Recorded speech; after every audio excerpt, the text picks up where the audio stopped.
হয়েছে সেটা সাজানো একটা নাটক, একটা অতি নাটকীয় মঞ্চ ভোটের মধ্যে ভোটে প্রভাব ফেলতে।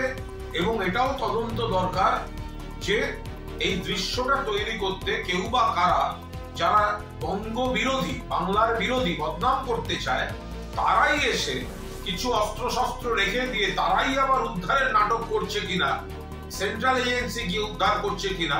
ফলে বাংলাকে বদনাম করতে, ভোটের মুখে ভোটকে প্রভাবিত করতে এটা একটা সাজানো নাটক। কিন্তু এক্ষেত্রেও বলবো, যদি আমাদের শত্রুপক্ষ নাটক করার জন্য, বদনাম করার জন্য ওই এলাকায় অস্ত্র ঢুকিয়ে থাকে, তাহলেও সেটা পুলিশের গোয়েন্দা নেটওয়ার্কের নজরে আনা উচিত ছিল, থাকা উচিত ছিল। কারণ যেহেতু সন্দেশখালীটা এরকম সেন্সিটিভ এবং যে কোনো জায়গায় আমাদের শত্রুপক্ষ এত বড় বিভিন্ন ধরনের নাটক করতে পারে, তাহলে পুলিশের গোয়েন্দা নেটওয়ার্ক তারা তো আর অস্ত্রের রং দেখবে না।